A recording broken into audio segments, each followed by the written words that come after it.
Donald Trump, the man who knows it all, the king and the savior of the United States, the first man who landed on the sun, the king of spies, the SpongeBob in economics, the Patrick Star in political science, and the light of man.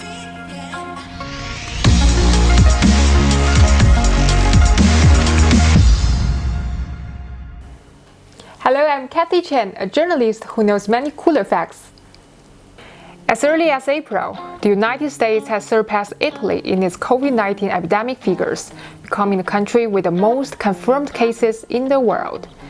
Many people may feel confused about it. Well, I don't feel surprised.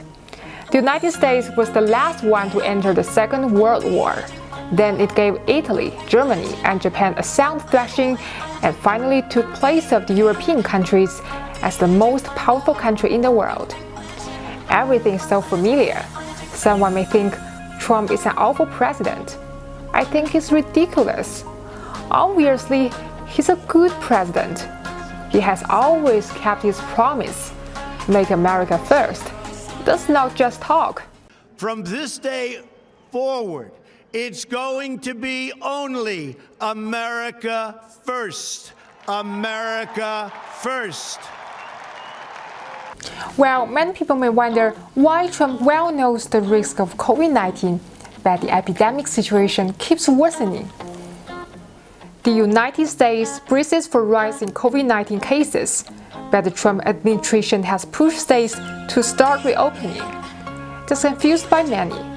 Whether the US president doesn't care about lives of his citizens and the virus at all. Is he really a spy sent by China or Russia?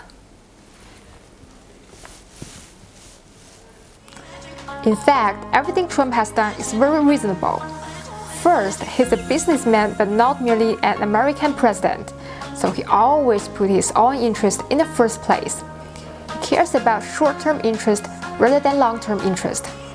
Donald Trump is the second-generation rich American, the real estate tycoon. Undoubtedly, he's a wealthy man, but he's notorious in American business circles. Trump declared bankruptcy 6 times, but never repaid the debts. Even opening a casino can make him lose money.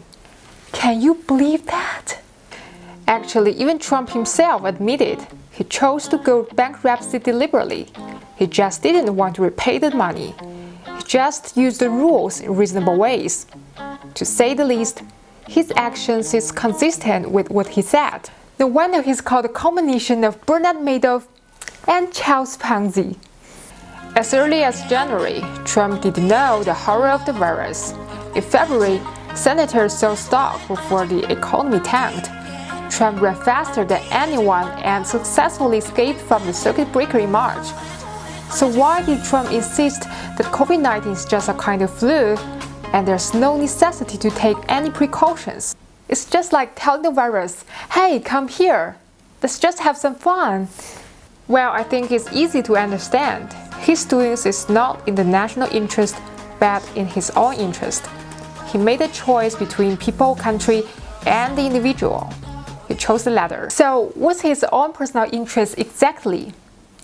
To win the re-election, re-election, re-election. Even though America is great and its people is happy, it has nothing to do with him.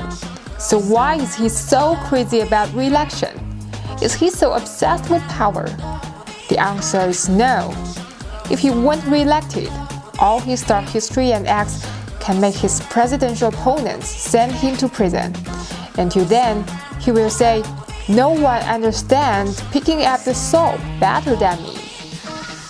So Trump must seek the re-election, and in the next 4 years, carefully give himself a get-out clause. Then what's the key to win the re-election? Economy, economy, economy. If the economy goes into recession, the president can be sent to the sun. But if the economy is doing well, even a dog can win the re-election. If Trump wins the re-election, he will bargain with all of the world in order to boost the economy in the short term. Attention, here I say short term. It's just like many NBA players scoring more points for an extended contract at season's end. is all for the contract, but it's not helpful to the whole team. So from statistics, Trump did a good job. If there's no COVID-19 pandemic, winning the re-election is not a difficult thing. On the other hand, his opponents are too weak. However, in the epic March, we can't even use March to describe the US stock market. Trump's alumni, Warren Buffett, has witnessed the US circuit breaker kicking in 5 times in his life, but many of us have already witnessed 4. The circuit breaker means the capital loses confidence in the market, which is harmful to the US in the long term. So Trump signed a $2.2 trillion rescue package instead of paying much attention to the lives of his people and the coronavirus pandemic. But will the stimulus work? Not necessarily. In the meanwhile, Trump started a plan B. If I'm not good enough, I just make sure my opponents are bad enough. So during the pandemic, Trump first distributed medical supplies to states in support of him.